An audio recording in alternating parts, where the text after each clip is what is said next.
gonna start on how to ace your professional job interview. And welcome. Okay, great. So, you know, so starting with interview, before you even think about the interview, you want to know what is your objective about where you're applying, what type of residency, where, when, and once you identify, okay, this is the path I want to go down.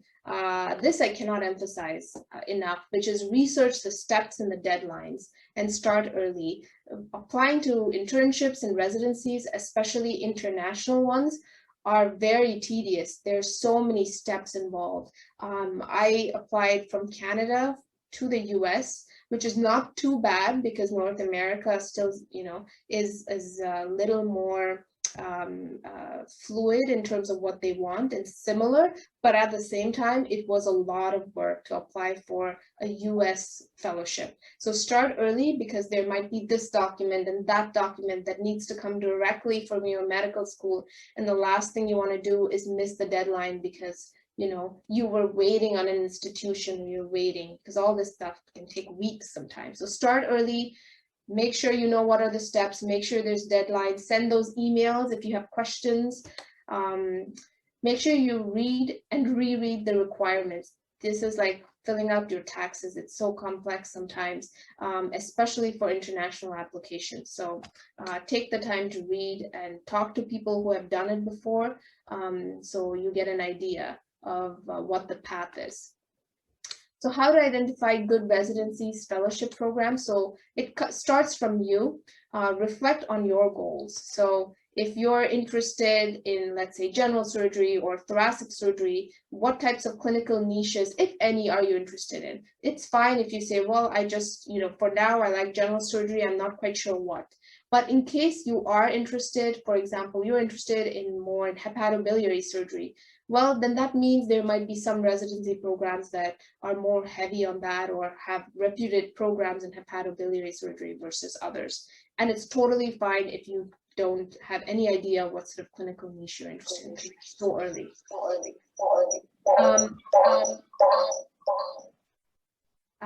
The other thing that you need to reflect on is research. If you want to be an academic surgeon, you would want to have a research-heavy career. You need to make sure research is part of your training. And so some institutions will have a very robust research program and have a lot of faculty who do research, who have money, who have grants. And so you want to be focusing more on those programs for yourself. And if you don't want to do research, that's fine too. If you're very clear that I would like to be a clinical surgeon, that just means that you can look more into programs that are more clinically based and don't emphasize research. And then you want to see whether you particularly have a want to work with certain mentors or luminary in the fields, because what they do is how you envision your career.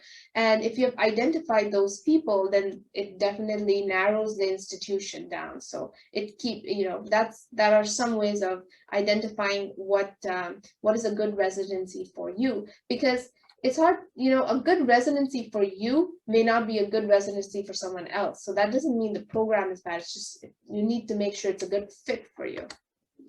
And you can talk with the surgeons at that institution. Many people are quite receptive to answering emails. You do have to respect their time, so keep that in mind. One thing is to talk with the trainees. This is more important. Talk with the trainees, talk with the recent graduates from that institution, and most are quite happy chatting to you about their training, about what they liked, what they didn't like. And they should be fine. This is what I did when I was looking for fellowships, and it greatly helped me to decide. And definitely keep in mind, there's no training program that is perfect. If you have a lot of research, then that means it's a very specialized training program. They may have a lot of super fellows. If it's a great clinical exposure, then they might not have that much academic emphasis. So no training program is perfect, but you have to decide what is most important for you in a training program and what is least important, and then go through all of them. And think about them as per your priorities. So you do all that and you have your interview. Congratulations. So now what? You need to start preparing early for an interview. So you will have multiple interviews, which is a very good thing, but it also means more preparation. So know who's going to interview you or who may interview you. You might get a good schedule of who's interviewing you. And if you are blessed to have that, make sure you look up who is on your schedule. Learn their names, and most importantly, learn how to pronounce their names, because the last thing you want to do is when you say, hello, Dr. So-and-so, pronounce their name completely differently. So that's, as we're getting more diverse, it's important to respect that. Learn about the program very well. Learn about what's new in their program, what's old, what were the problems, what were the good things. You want to make sure going into the interview, you're very confident knowing about the people who are interviewing you, about the program, and you don't want to sound like you didn't do any research, and it just shows that you're not interested. So that doesn't come off well. And gather insightful questions to ask for the interview. So insightful questions meaning, what's your approach to education, or what are the simulation center equipment or facilities like? Don't ask questions about call schedules or, these logistics that can easily be found out through the program coordinator or somewhere else, because they're not very insightful. So ask things that are very, deep about the program. That's more impressing to the interviewers. This is, of course, dress professionally. It should be clean attire, appropriate, well-fitting. This is not the time for a fashion show in any way. Do not overdo jewelry or makeup. It can, you're there to be a surgeon, so you want to make sure you're appropriately representing how a patient in that institution will see you as a surgeon. And during the interview, make sure you have eye contact, and we will cover what a virtual interview will be like, but you'll want to make sure you have good eye contact, you have good body language, you're sitting in a way that shows that you are interested in what they have to say, that you're not slumped over or, looking through the room, you're not distracted, things like that. So, now a lot of interviews are virtual, which definitely brings a huge set of challenges. So here are a couple of tips. I mean, we did our interviews for the last 2 years for our cardiothoracic surgery residency virtually. So here's some few things I put together, learning from that experience and seeing a lot of candidates. So prepare your interview spot before.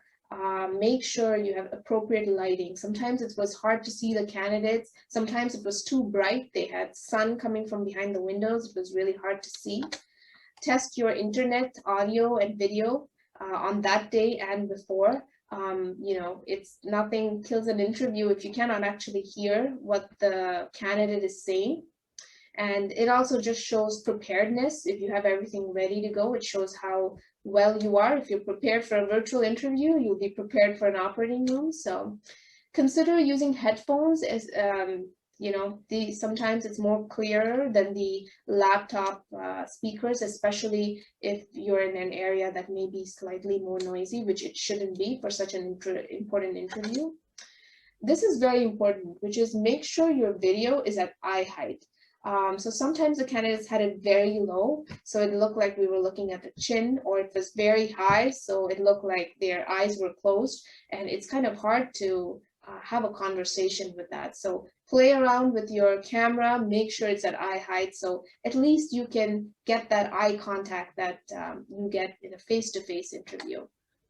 You lose a lot of the body language during a virtual interview, so try your best to make sure you look attentive and you look interested and are very and have the conversation flow easily through your body language. Easier said than done in a virtual interview. So what are programs looking for?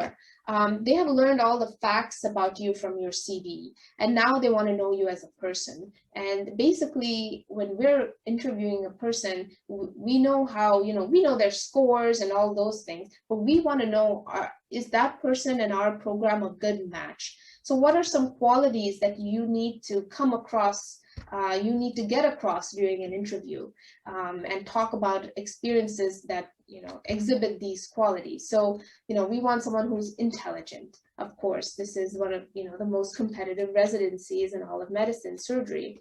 You want someone who's genuine and honest, someone who's dependable. I mean, surgical trainees are the backbone of an academic system, and we need someone who's dependable for the high acuity things that we do.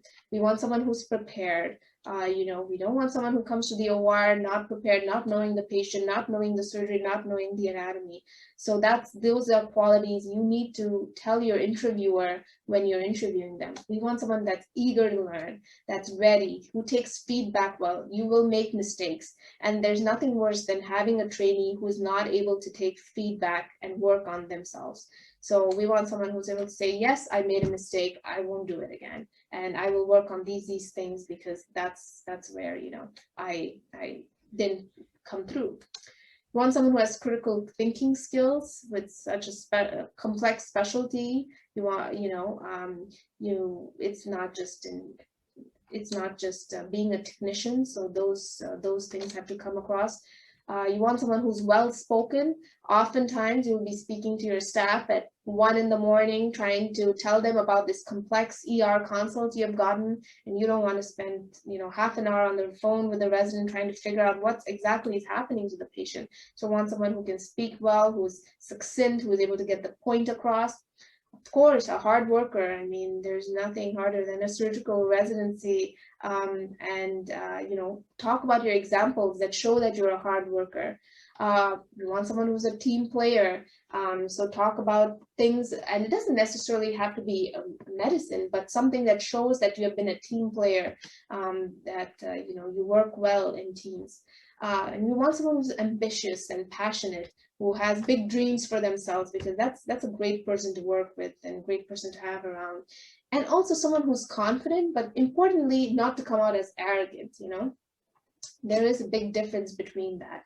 And so somehow you have to find that line that you're confident, but not a know-it-all.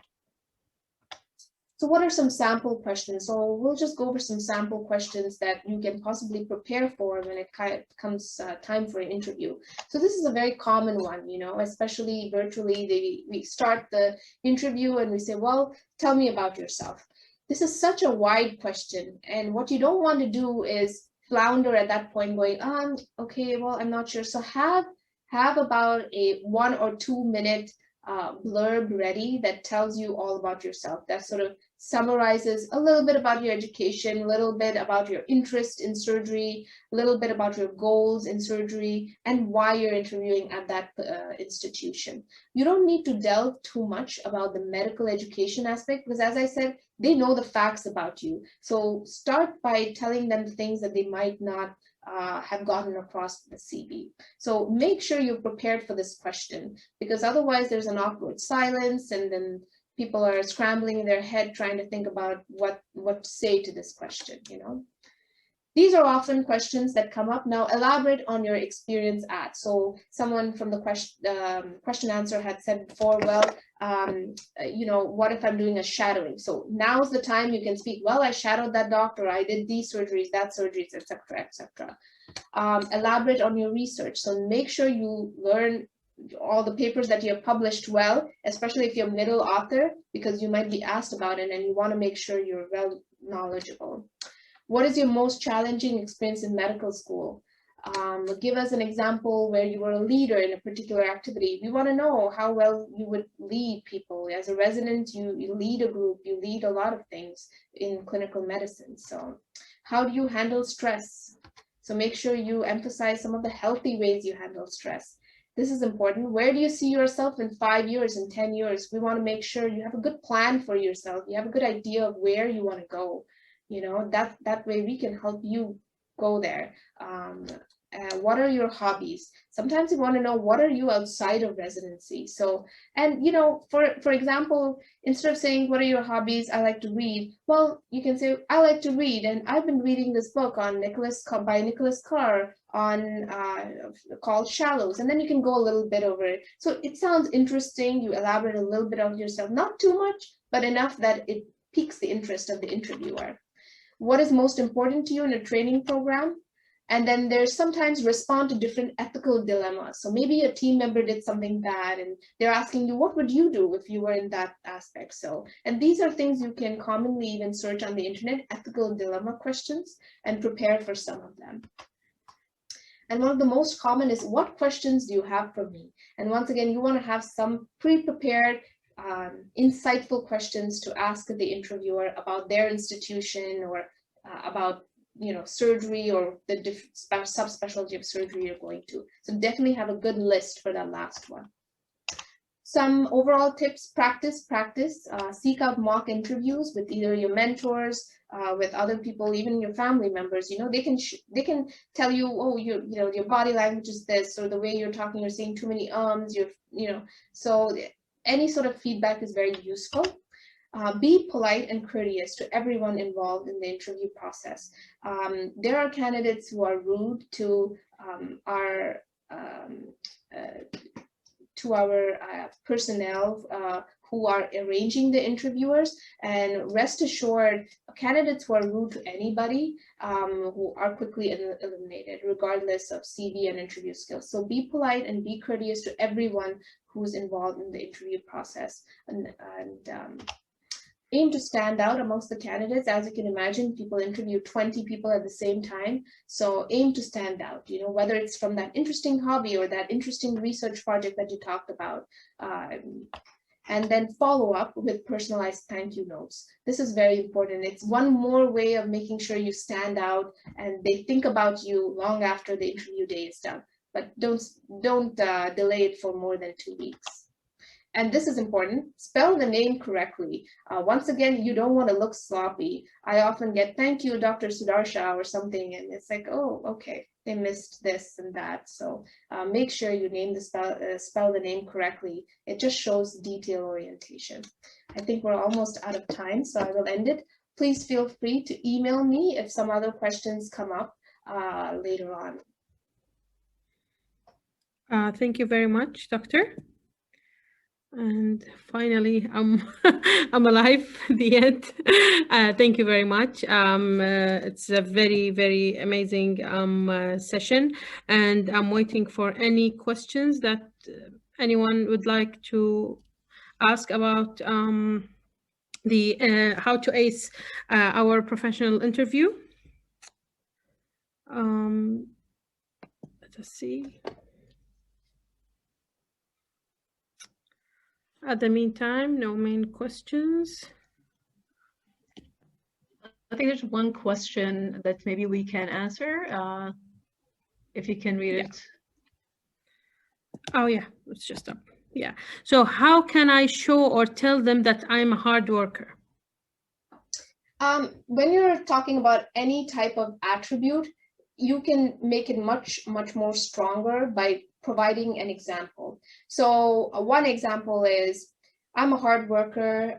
For example, I had this research project that required going through 150 charts, and I did that, and it didn't matter that I was working on the weekends and during the nights, but I went through all the charts. I got all the retrospective data ready. I, did the manuscript, we presented it. That took a lot of hard work and determination, but it was very rewarding to have this project done. So you have to follow it up with some sort of example. Otherwise, nobody will just take your word for it. Okay. There is another question. How should we answer, what are your weaknesses? That's always a tricky question. You want to make sure that you don't have something too cliche. Like when people say, oh, my weakness is I work too hard. No, that's too old. Don't ever say that, You want to make sure everyone has weaknesses, but point out a weakness that's not too bad, but at the same time makes you seem like a genuine person. So for example, when I was asked that question, one of the answers that I gave was, I'm unable to delegate. So that means that I like to do everything myself. I'm not able to delegate to team members, and I like the control, which is good, but can also be bad because if you don't delegate, you're not involving the team members and you're taking up too much work on yourself, and that can possibly compromise the quality and how fast you do the work. So I'm working on delegating more and making sure I do that in a more efficient and appropriate manner according to each team member's background. Thank you. There is a question about what are the pros and cons of virtual interviews? I think definitely one pro is the lack of travel on part of the candidate. I mean, it's easy for us as interviewers to sit in our office and everyone comes in, but having done a lot of travel for fellowships, the travel wears you down, and you miss a flight here, you miss a flight there, you could possibly get caught with the interview. Whereas in a virtual interview, at least you can do that from the comfort of your home or institution. The con is you don't get to see the institution. You don't get to make that personal connection with the interviewer. And so you really have to work extra hard in that virtual interview to make sure your personality comes through. And I think more and more as we do this, we do these virtual talks, we do these virtual interviews, we're becoming more easier at it. And so just make sure that your equipment is completely optimized. You're not thinking about that while doing a virtual interview. Perfect. So how many letter of recommendation do we have to get? Okay, I think this differs from the center, but do they all have to be from a surgeon? If you're applying for a surgical residency, I would say your strongest letters of recommendation would be from a surgeon. The surgeons like to hear from others. But at the same time, one thing I want to say, letters of recommendation are best when they're genuine and they are from someone you know well. So for example, if I saw a letter of recommendation from a nephrologist that says, this medical student rotated in my service, one of the best I've seen, such a hard worker, great attitude, patients loved him, I will top 1%. I will put a lot more to that letter than if I saw it from a cardiothoracic surgeon who said, medical student rotated in my service, did well, top 10%. So at the same time, it should be from someone who really worked with you and has great things to say. So ideally, if you have surgeons, that's great, surgeons like other surgeons, but at the same time, not a big deal if you have somebody else that knows you better. But you should have at least one or two from surgeons because they should comment on your clinical skills. Perfect. Yeah. There's an interesting question asking if I oppose a lot, will that affect my grade? If you oppose a lot? No, pose, like, whenever they ask a question, they cannot answer. Just say they don't have an answer for the question. So if they did it multiple times, will they affect? Yeah. I mean, we want someone, you always want to show that you're a good critical thinker, that even if it's fine if you don't have the answer to the question, but if someone says, what's your weakness? And you say, well, I really don't have any weakness, that's impossible. Everyone has weaknesses. Or if they say, can you give me an example of when you were a good team player? Oh, I cannot think of any. Well, of course, I mean, we're always in teams. It doesn't necessarily have to be in medicine. I mean, it could be doing a volunteer position, it could be doing a committee, something. Think about something. But if it's silence, that's not generally a good thing. So use the time before the interview to go through a lot of questions from the internet. Make sure you have some idea of and some examples to show for everything. One thing you don't want to do is just put up qualities. I'm a hard worker. Can you give me an example of how? Not really. I'm a good team player. Can you give me? So you want to follow it up with example, and you don't want to leave questions blank. No. Someone's asking, I think we answered this about mentioning the hobbies and the outside academic interest. How much can we mention? Like, there is one line on your CV is good enough. And then oftentimes the interviewer will bring that up if they want to know about it in the interview. I know I would, because we spend more time with our trainees than with our families. So we want to try to get to know other parts of them. And so sometimes if people have said, oh, I like, falconry. Okay, well, tell me, I mean, we don't do falconry in North America. How does that work? That's very interesting. And so then you can go, more in detail about that sport. So mention it just as a 1 or 2 liner. Don't bring it up in your interviews unless you have an opportunity to. But for example, going back to another question, if they say, well, can you tell me how you display passion? If you have something that you're interested in, well, I really enjoy falconry and I did this and I did that and I won this and I won that. Well, that shows that you're able to, stick to a project and take it to another level. Okay, so I'll conclude after finishing this one more question. I'm just going to combine it together. So if they ask how can they answer, how do you see yourself in 5 years? Plus, why did you choose surgery? So these are... I mean, why you use surgery is so personal. It's different for everybody. Reflect on whether there was a family member who was sick, who needed surgery that, that inspired you, or whether you just like the technical aspect, or, that's a very personal, for everyone has a different answer to that. And you make sure you don't have a very cliche answer, make sure it's a unique answer to yourself and it stands out. So you have to reflect on that. And the other, sorry, what was the other question? How do you see yourself in 5 years' time? Yeah. So, I mean, depends on what you're applying for. If you're in a residency, that's 5 years. Obviously, that doesn't really apply. So maybe let's make that 10 years.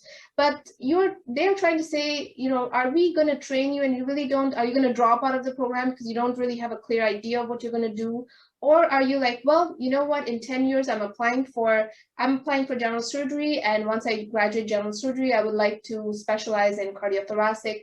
I see myself working in an academic institution. I enjoy teaching. I enjoy research. So I see myself doing all that. And I would be really humbled to be able to be in your institution to learn about all these different things from the great mentors you have there in order to reach those goals in 10 years, Yeah, I would like to thank Dr. Manisha Sardashan for our great session and how to ace our CV and how to ace our professional job interview.